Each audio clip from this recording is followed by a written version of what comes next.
All right, we're live, so let's begin. All right, good evening, everyone. Thanks again for your patience. We're really excited to have this get kicked off here. Just to start things off, we have interpretation in Mandarin, Cantonese, and Vietnamese. So we're going to go ahead and show the instructions at this time for how to get the interpretation channel of your choice. So again, it's a Mandarin, Cantonese, Vietnamese, or in Spanish. So we'll give a couple minutes for those that are potentially reading this and getting the instructions right now in the language that they need. So if you select any of those options, you'll be able to hear that language louder than the English audio. So just please select the language that is most comfortable for you. Additionally, if you have any questions, please type it in the chat box, or you can use the raise hand feature and we'll take your questions at the end.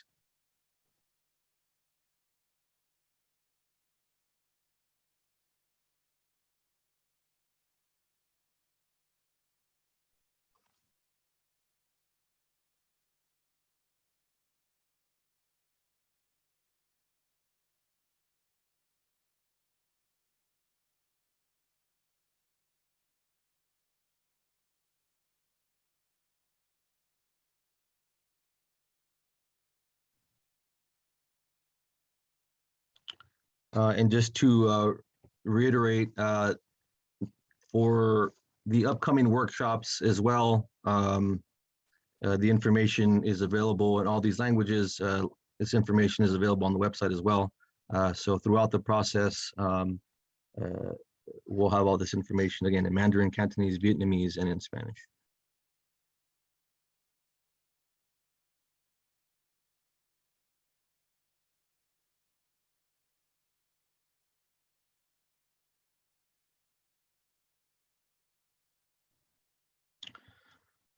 Okay, before we begin the workshop, I'd like to introduce Councilmember Sasha Renee Perez. Thank you, Tisok. Good evening, everyone. Welcome, and thank you for taking time out of your schedule to join us for this important meeting. I'm sorry that we got started so late. I think all of us are familiar now with technical issues and Zoom troubles at this point. We're looking forward to telling you more about the redistricting process and why your participation is so important. Our consultant, Tisok, will have a presentation on how redistricting works. Just a reminder, if you have questions, please type it in the chat box, or you can use the raise hand feature and we'll take your questions at the end. And before we go ahead and get started, I just want to say too, if you are not using Zoom, you might be using a phone, just remember to press *9 to raise your hand when you're called upon, and press *6 to unmute. So just want to clarify that in case we do have anybody that is using a phone in order to call in. If not, you'll want to use your raise hand feature in order to submit a question or share your questions at the end. Now I'm going to go ahead and turn it over to Tisok, who's going to get started with his presentation. Thank you very much, Councilmember Perez, for that. As we've pointed out a couple times, we really want everyone to feel as comfortable as possible with this platform. You know, technical difficulties go both ways, so we just want to make sure that if you have questions, again, raise your hand. We will do our best to get the information to you as quickly as possible. The point of this workshop is for you, the community, to have access to this information to make sure that you are up to date on this process. And again, our aim is to make it as easy as possible for you to participate and be engaged in this process. So first things first is, again, redistricting is a process that happens every 10 years as a result of the new census counts. The idea is that you want to be able to make sure that your district lines are matching up with your growing population. And we'll just go through the presentation and I'll read some of this and again, we'll have questions at the end. How and where districts, go right back. how and where districts are drawn can shape communities' ability to elect the representatives of their choice. And districts must be made as equal in population as practicable so that communities have equal access to political presentation. So we will, again, go into a lot more in depth of this, but that's just the gist of it.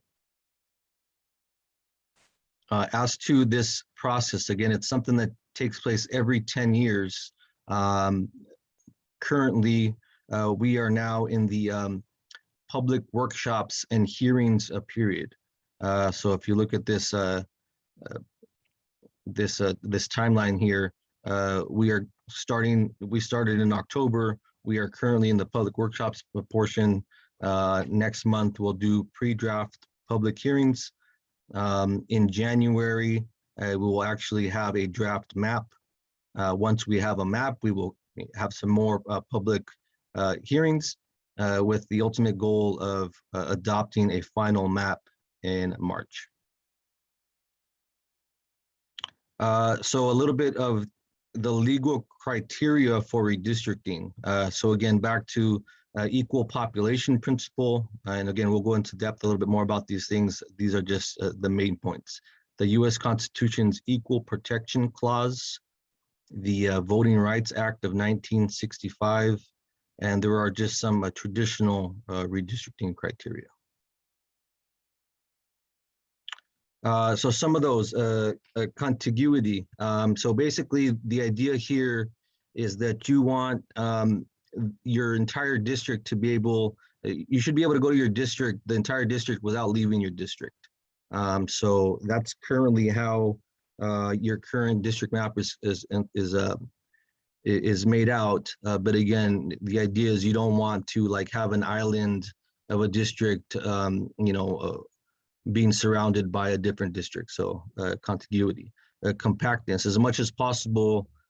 We don't want slivers of a district to like wind around, or compactness. You want it to be as compact as possible. Existing boundaries play into this. So utilizing boundaries such as geographic, street, political boundaries, and to conform to school attendance zones.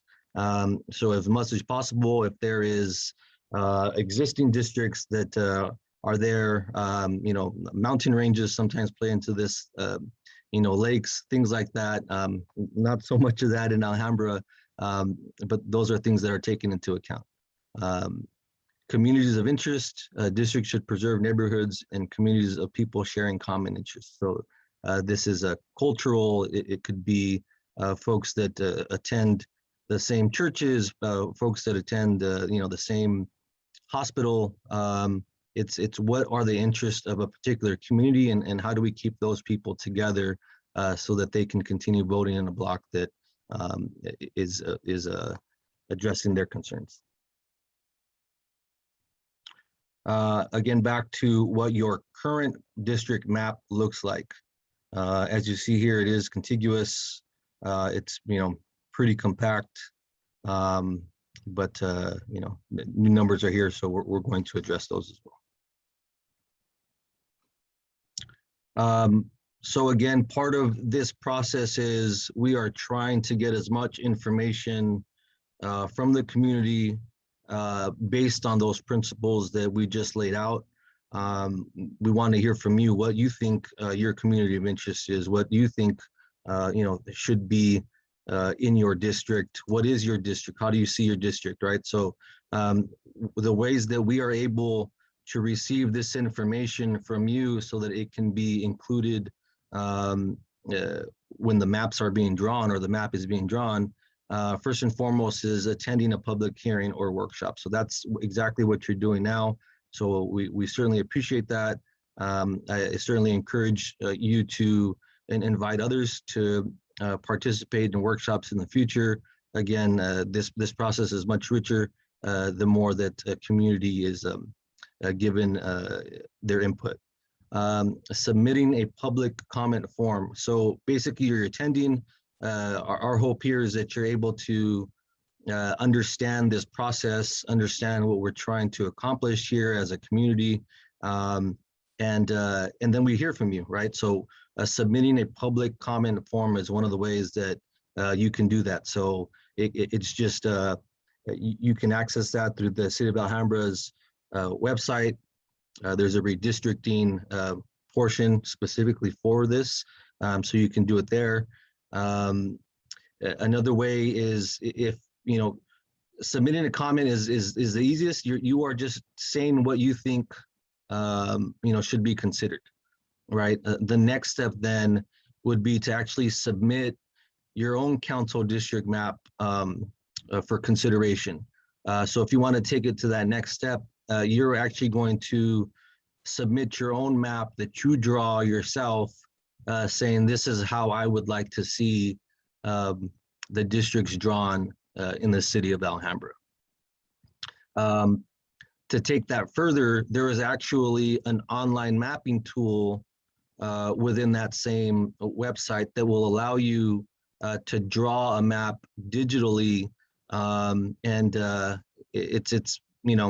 it's fairly easy as far as these things go. To do that, it allows you to start the process, save your work, come back to it. You can submit directly from there. If you are so inclined, you can submit multiple maps, as your A map, your B map, your C map. Certainly encourage you to get in there and start playing with that mapping tool and to see what you can come up with, and it would certainly be taken into consideration.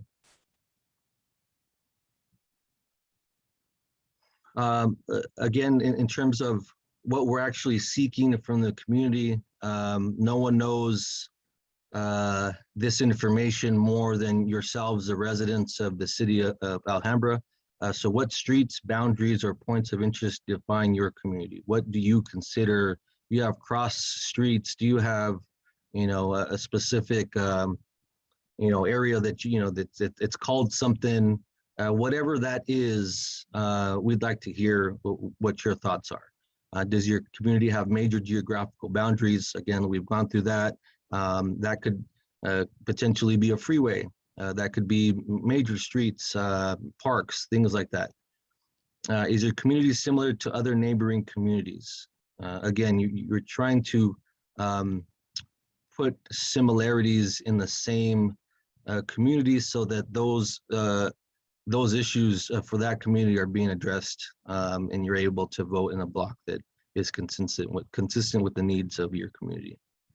And what are your shared interests? Again, what is it that you believe makes your community, your district, your district? What is it that you'd like to keep together? Why is it important to protect communities of interest? So, what is the point of this practice? Why do we want to hear from you what it is that, what you see as a community of interest, or why do we care, or why is this important? And is basically to preserve communities that share common interests and should be included in a single district in order to have effective and fair representation.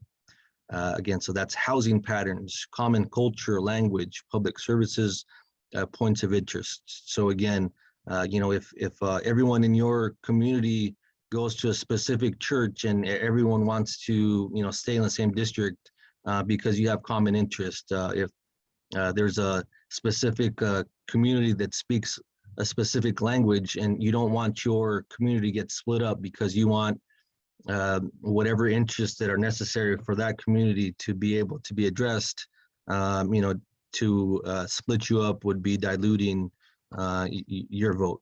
Again, common culture, housing patterns, folks with apartments have different interests than folks that live in larger homes. So those are things that should be taken into account.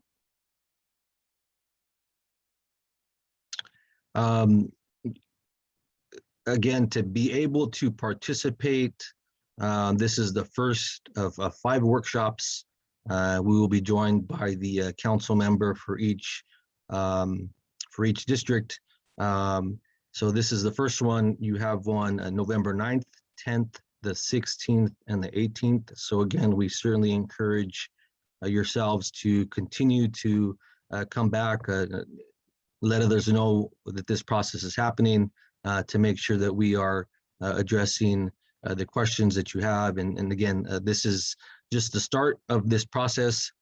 We want your input, and however we can facilitate that, that's what we're here for. We'd like to hear from you.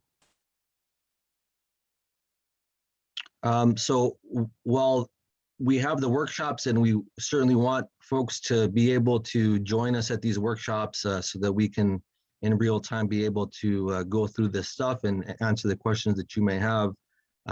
There is also, like I mentioned before, the City of Alhambra redistricting website, basically. So information that you can share. If you have to log off now and don't have time, and maybe tomorrow during the day you're able to pick back up, you want to send a link to a friend, a colleague, a neighbor, again, your church or your group. This is where you'll be able to find more information at your fingertips. This is, again, the public comment form. This is where you would actually submit your form through the website. This is actually the online mapping tool. Again, so this is where you would go to create your own map online. And if not through the website, your city clerk or the phone number here is your contact. At any time you have questions about this process for the city, you can always send an email or call that number there.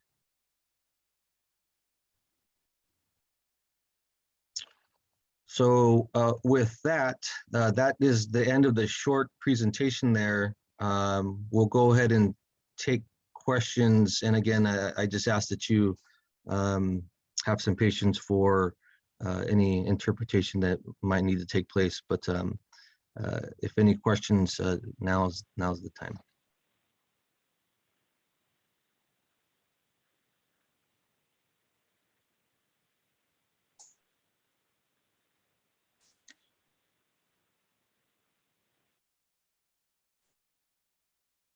Looks like we have a hand raised from Jerry Fawaga. Jerry, you can go ahead. I live on South Stoneman off of Hellman, and I've been the neighborhood watch captain for 33 years on this block. And I have often said that just south of Glendon and through the freeway, we seem to be the stepchildren. They know me by name at City Hall, Code Enforcement, Public Works, because I keep calling about things to be done in our area. I don't know if this goes for the rest of District 5 that's off of Hellman or south, more south. So it's not so much well, maybe it's a question, not a question, but it's a comment about how we can get like more attention to our district. I'm not sure if the rest of District 5 is the same like this, but I know those of us here in these blocks continually have to ask for services that seem to be provided to the northern part of the Alhambra. So I welcome anybody to speak up that's experiencing the same thing. For Sasha.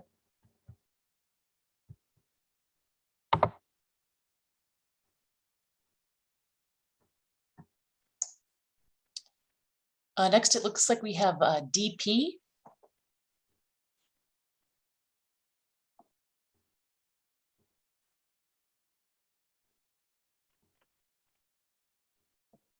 You can go ahead and make your comments now, if you'd like, please.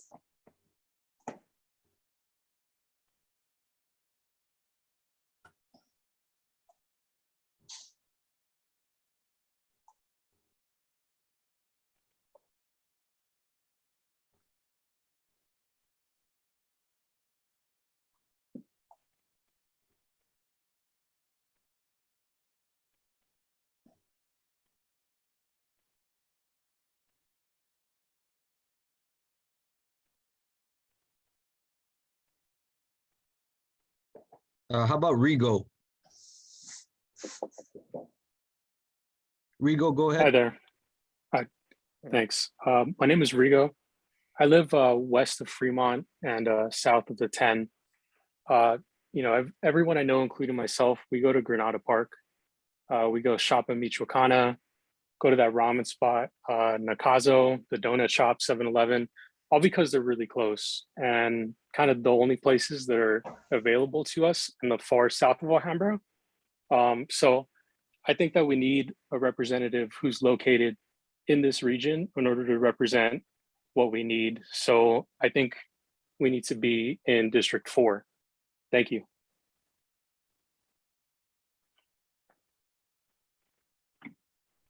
Thank you very much for that, Rigo. Next, Jesho.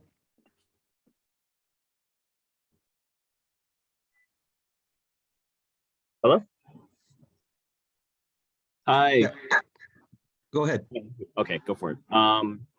Yeah, good evening, everyone. My name is Jae-Sho Young. I currently live in the Granada Park neighborhood. I personally believe that the current districting seems a little bit unfair and not really representative of the residents in the region. I find that I have a little bit more in common with my neighbors who tend to be the south of Valley Boulevard. I think it makes more sense that there's a consolidated district among a certain commonality with certain residents that's just south of that Valley Boulevard area. And I believe that a council member who represents that district should also live in that area. Furthermore, I personally find that District 4 is more impacted by air quality. I think it would make more sense to merge those communities together so that we can fight together on this issue. Yeah, so I think the Granada Park area should be consolidated with District 4. Thank you for taking time to consider my opinion. Thank you very much for that. Next is Matthew. Hi, can you hear me? Yes, go ahead. Hi, yeah, my name is Matthew, and I've been a resident of Alhambra for the past 20 years, or basically all my life. My house is located just a few blocks northeast of Mark Keppel, near the cross street of Chapel and Valley. I think it's important that District 4 does not connect past Atlantic, as I and probably most of the residents who I live nearby, who I've known now for a really long time, they stay mostly on the east side of Alhambra. We go to Almanza Park, we go to the shops on east side of Valley. Actually, when I first looked at the map, I actually didn't know Granada Park existed. So in closing, it makes more sense for my district to be connected north and east of me. And I'm sure my neighbors also agree with me. Thank you. Thank you, Matthew. Next is Nicholas. Hello, my name is Nicholas Quach, and I live on the cross streets of Edo Avenue and Valley Boulevard. I'm calling in tonight in support of making the historic neighborhood of Granada Park whole again, and an extension into the area of west of Atlantic and south of the 10, making these areas a part of District 4. As a resident of the cross streets of Edo Avenue and Valley, it is on the very border of District 4. When we consider the fact of redistricting, it's important to have the highest level of interconnectivity as possible, and that is not the case currently. I find myself spending more time in District 4 than any other district, regardless of my district being District 3 currently. As a student that attended Ramona Elementary, Ramona students, along with Margarita and Fremont, tended to live towards the area of Granada Park, and others lived the street over from where I live, and they're represented in District 4. Regardless of our opposing districts, we live the same lifestyle. Plenty of API students and I spend our times on the strip of Valley because of its strong cultural restaurants and stores that were available for Asian households. Students and I lived on the opposite side of Valley that is not represented by District 4, have never found ourselves spending much time in our district, visiting parks like Granada Park, instead of parks like Almanza Park, a park in our district. A large majority of Asian restaurants, markets, and stores are located in District 4, such as New Noodle City, Sanwoo Barbecue, and individuals who live in the area west of Atlantic need to continue to be represented by being represented in the right district, District 4.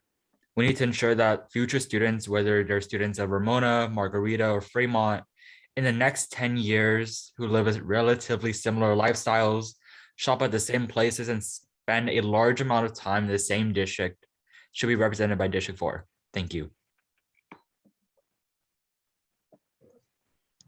Thank you very much for that. We'll go back to DP. DP, go ahead. Hi, can you hear me? Yes, thank you. Okay. Yes, I live in the Granada Park enclave off of Garvey and Montezuma, and I also agree with redistricting and having us all as one cohesive district. I think again, it's for the purposes of the fact that everybody that lives in this area basically goes to the same elementary schools, whether it's Monterey Highlands, Fremont, or Inez, and all those children end up going to the same high schools as well. The other point would be in the as far as recreation, and you know, we frequent the Granada Park, and we also utilize Granada Park as a voting location. So I really feel that we should all be part of one cohesive community, all under one, you know, and we do share certain unique challenges as far as traffic is concerned, with Garvey being used as a main cut through from the 10 freeway. So I believe that we should, again, we have these unique challenges to our district, and that's why we need to be kept as one cohesive, redistricted as one cohesive community. Thank you very much, DP, for that. Next, Miriam.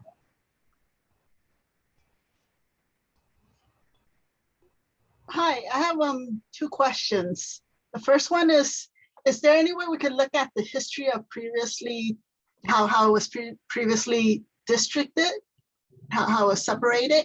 And is there anything that determines how many districts there are? What is the criteria? So Hope, if you could go back to the slide of the current map. Miriam, so what we'll show you is this is the current map of the 5 council districts. In the city of Alhambra, you have 5 city council members, and so that's why you have 5 districts. If the city chose to, it could certainly increase the size of the city council and go to you know, larger number like 7, with 7 districts. But currently, the city's set at 5, and so as we go through this process, we're going to draw 5 new districts for the current council. So does it have to go through the city, go through voting? What determines how many number of districts there are? So it's dependent on the city charter, and to increase the size of the city council would need a vote of the voters. And so you'd have to have a charter change and go to the voters to be able to increase the size of the city council. Okay. And then I know the map that you're showing right now is the current map, but is there somewhere we could go to see how it was sectioned out previously before it, since you mentioned that it's done every 10 years? Well, so that's a great question. The city, although the city of Alhambra has had districts in the past, they were still elected at large. And so the way that districts in the city of Alhambra worked up until this point is each council member would be from a certain part of the city, but all of the voters in the city would vote for that city council member.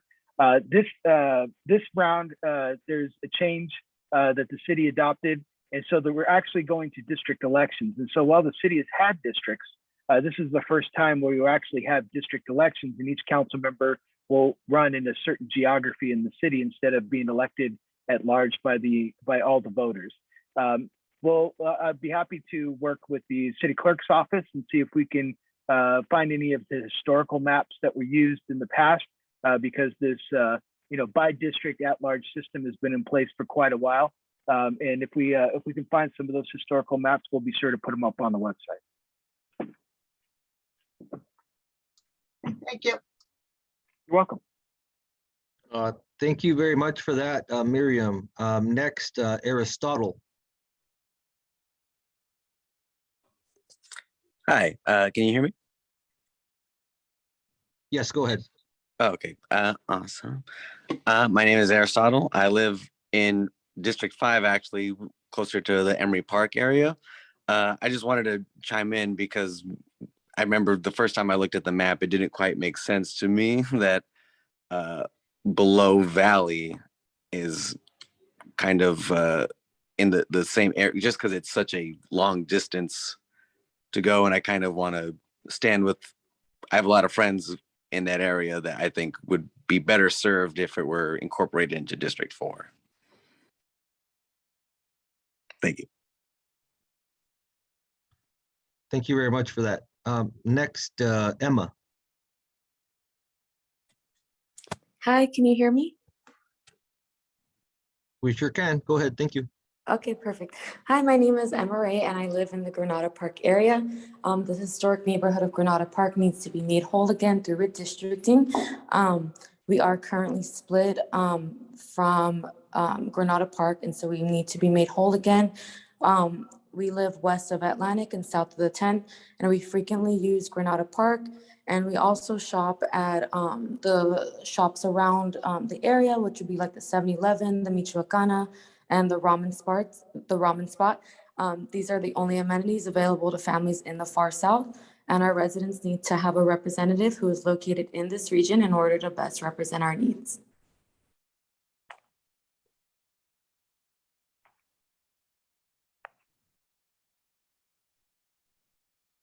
Thank you, Emma. We'll go, Aristotle, you still have your hand up? You have another question?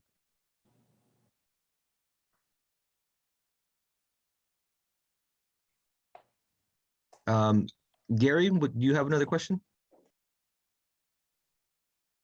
Yes, you previously had mentioned that districts is determined by number of people that live there, right? So even though certain things might make sense, if that number of people that's living there exceeds what your requirement is, then we still can't district it the way it should. It makes more sense. Yes, Miriam. In general, each district has to be relatively equal in population. And so the way that this process works is that after the census is taken every 10 years, that's when you go through the redistricting process, because you're trying to equalize the population in the 5 districts. There may be, and it really depends on the geography of the city and the wants and desires of the community. But certainly we'll try to keep different neighborhoods and communities whole as much as possible.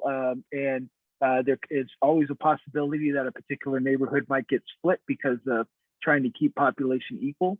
But we try to do the best we can in terms of really listening and making sure we understand how everyone tonight, and I must say, I really appreciate all the comments tonight. You guys, the public and the residents have done a great job so far. But really try to listen and make those changes, in concert with all of the federal law and state laws and city laws that we have to follow. And do you have another question, Miriam? No, thank you. You're welcome. And I actually just didn't properly introduce Andrew, who was actually the lead here, the demographer. So all these questions, all this information that we are gathering now, Andrew is going to take all of that into account when producing that draft map. So again, this whole process is exactly what is happening now, to continue to hear from the public on what you consider to be your community, what you want to continue to be your district, or how you want your district to be. All this information is incredibly critical. So we're going to stay on here, but moving forward, I certainly encourage you again to talk to your neighbors, talk to folks, your colleagues again. If these are things that are important to you, if they're important to others as well, we'd like to hear from them. So again, just invite them to attend the next workshop. Get them on that website so that you can submit a public comment whenever they'd like to. And additionally, we would really love for some of you to take a crack at creating your own maps. That's ultimately how you can visually see exactly what you want your district to look like. So we'll go ahead and go back to some questions. I think, Jerry, do you have another question?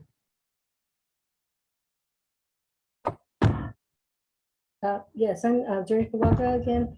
And I'm wondering, even though I've lived in Alhambra since 1964 and homeowner since 73 to this block, it's changed. Alhambra has changed a lot from predominantly being Anglo and Hispanic to more Asian, which is fine.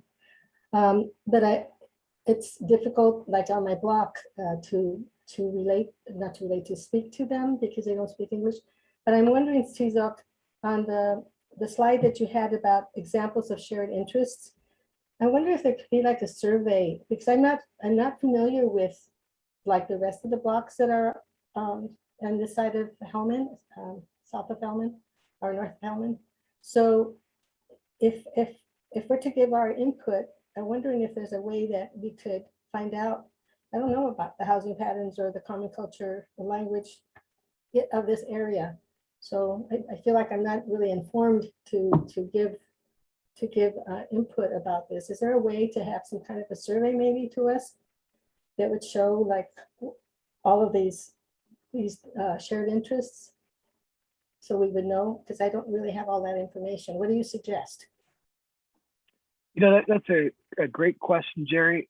In general, you know, we would certainly encourage as many people as possible to fill out the public comment form so that we understand those communities of interest as well. Because much like yourself, I think folks have a very good understanding of their part of the community and their part of their city, but may not necessarily travel to to a lot of the other parts of the city, just because it's not where they shop or not where you go to the park, or if you have kids where your kids might go to school, or if you attend services where you may worship. And so certainly we want to encourage people to give us as much of that information as possible. And what we do is we take that information and we summarize it and provide it to the city council, and that's what helps inform what a draft map will look like in about a month and a half or so, and what the final map would look like by April. So so in general, that's the process that we go through, and we've been using social media and a variety of other outreach tools to be able to reach out to residents and encourage them to participate in this process.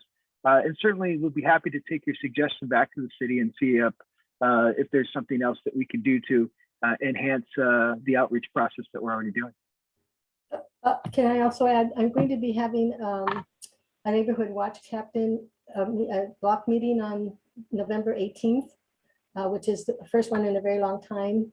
So I'm wondering if about having maybe a comment form printed, that I could print it and give it to my neighbors and talk a little bit about this redistricting. What do you think? Harry, if you don't mind, submitting your email address, we'll certainly follow up with you and get you whatever information you need that you can kind of outreach to your group. Thank you.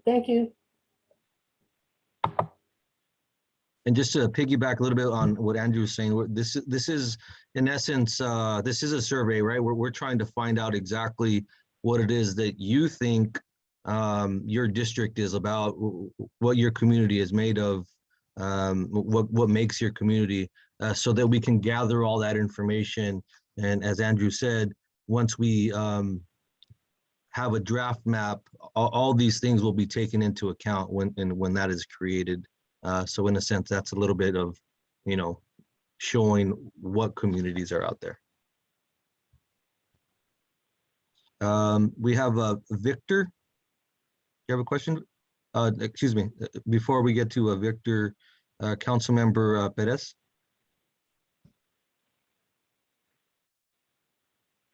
Can you hear me? Yes. Okay, there we go. I'm sorry, I'm having audio issues. It's a tech issues all day.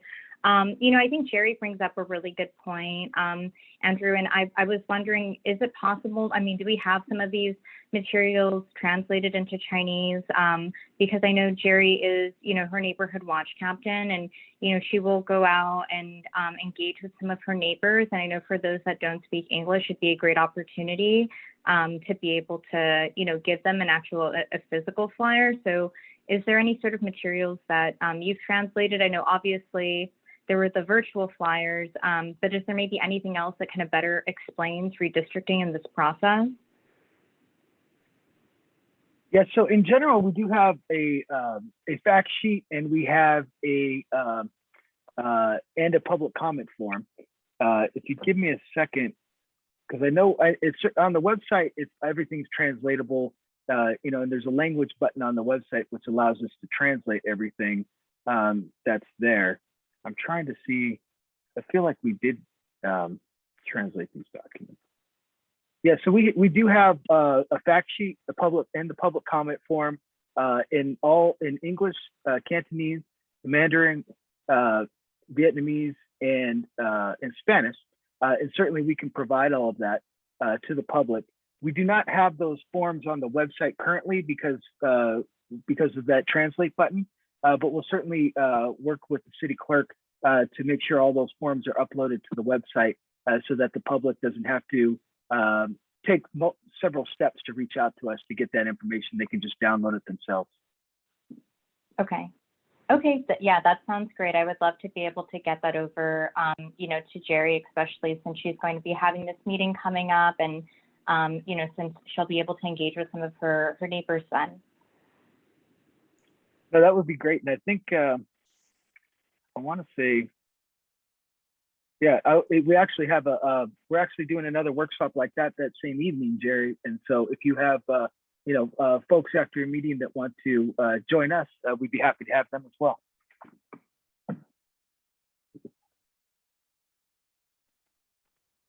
Okay, thank you. Next, Victor.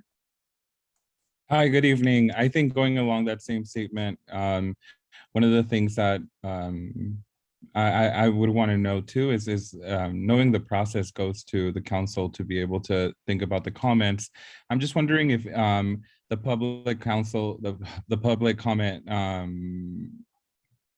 form that is online, is that specific to the public comments that would be shared for this redistricting process? And the reason I say that is just because I think for some of us, we're not in like these planning committees, right? And we're not,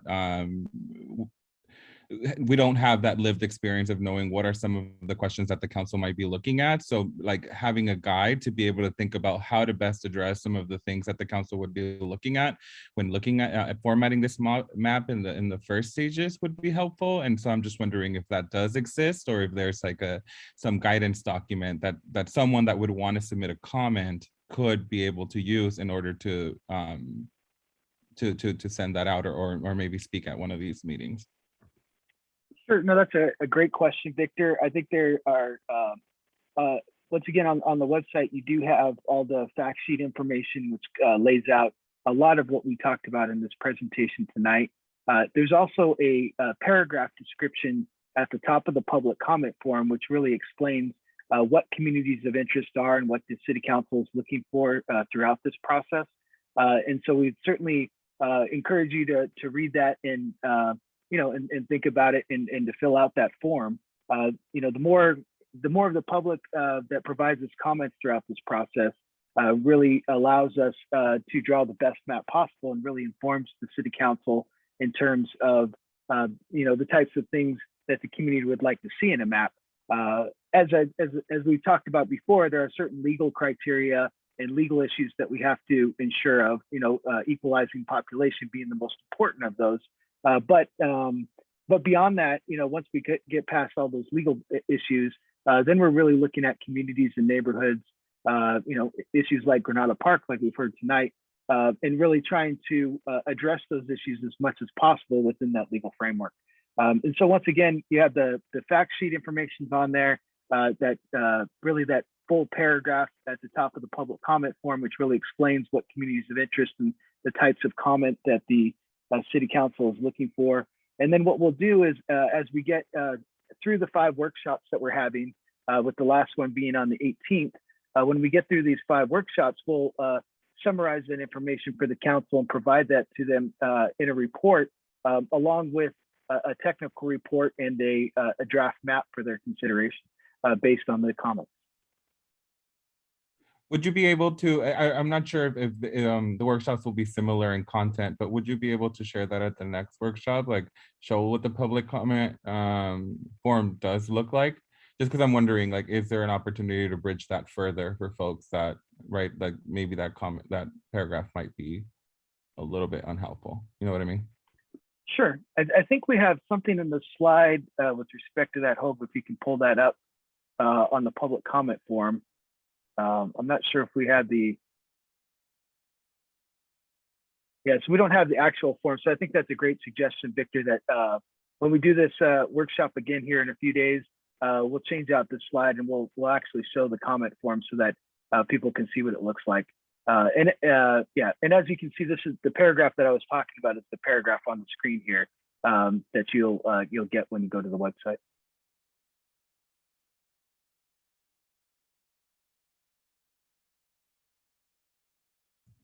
I didn't know if you had anything else, Victor, but thank you for your comments. No, thank you.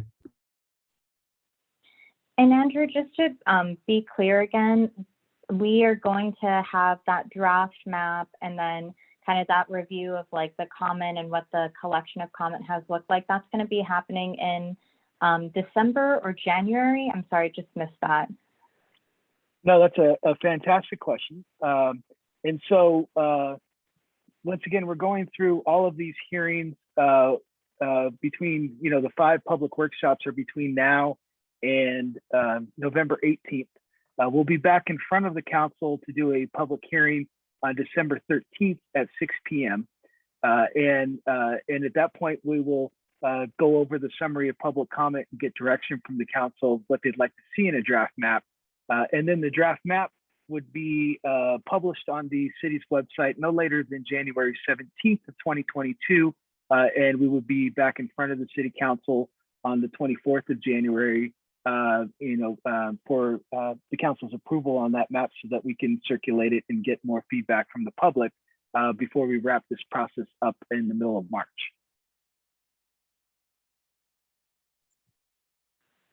Okay, thank you for that's helpful. Sure, Councilmember. Yeah, thank you very much for those questions, Victor. And again, this is a back and forth process. Again, we want to make sure that you as the residents have what you need to participate in this process.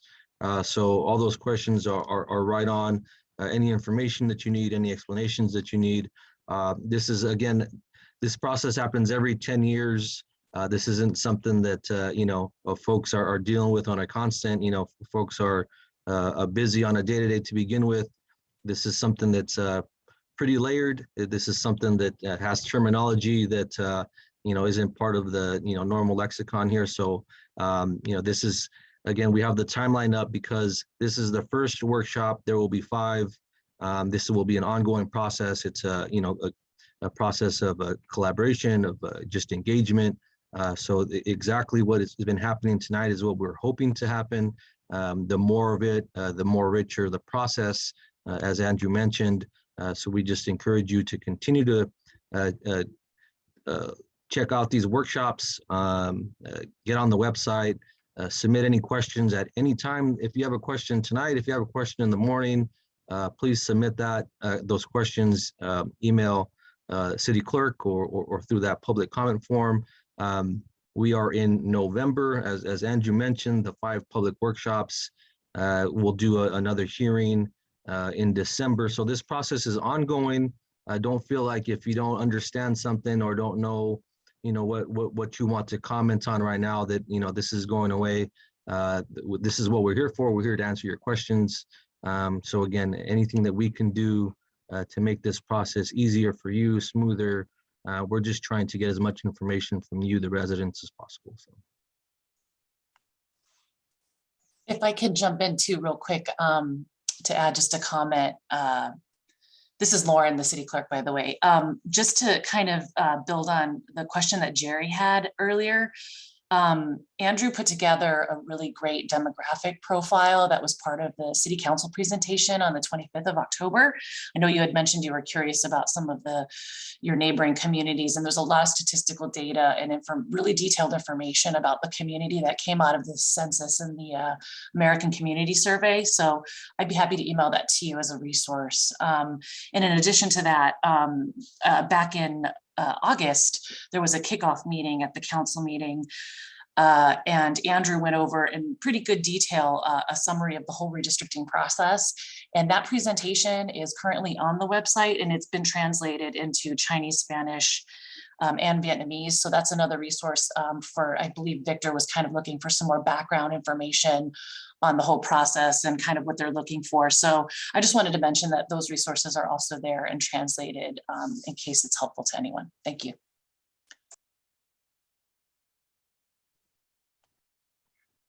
Thank you. Are there any more questions? Please raise your hand. Any comments? Again, any suggestions?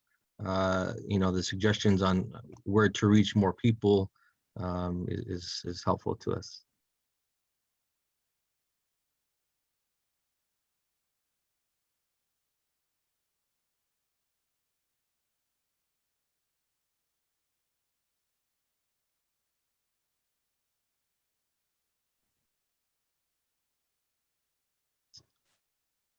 Not seeing any more questions. Andrew, do you have any more to add before?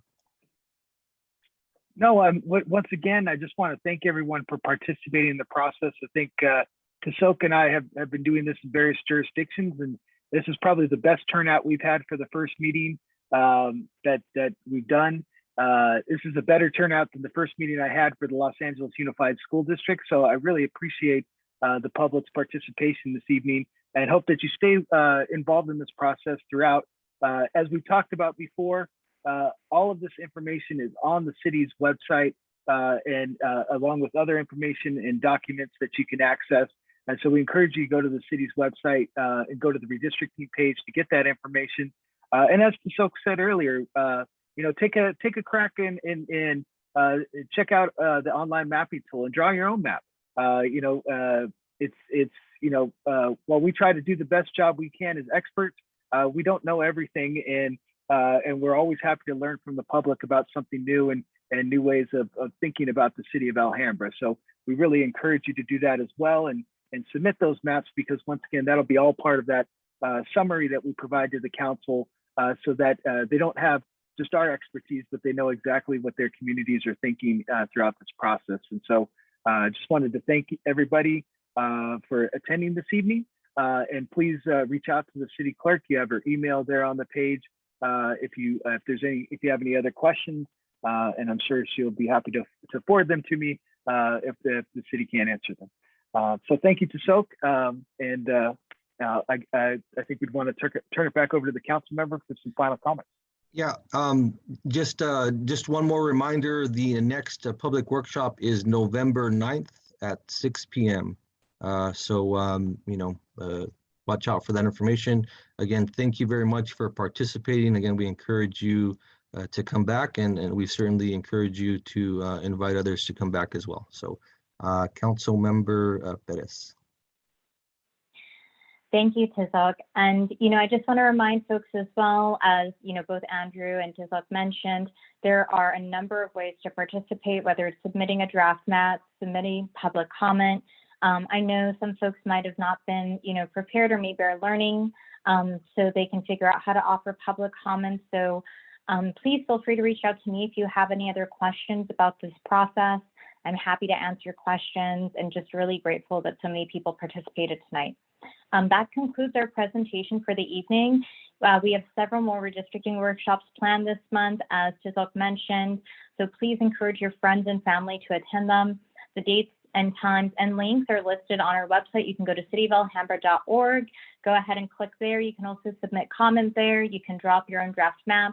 and have a good rest of your evening. Bye, everyone.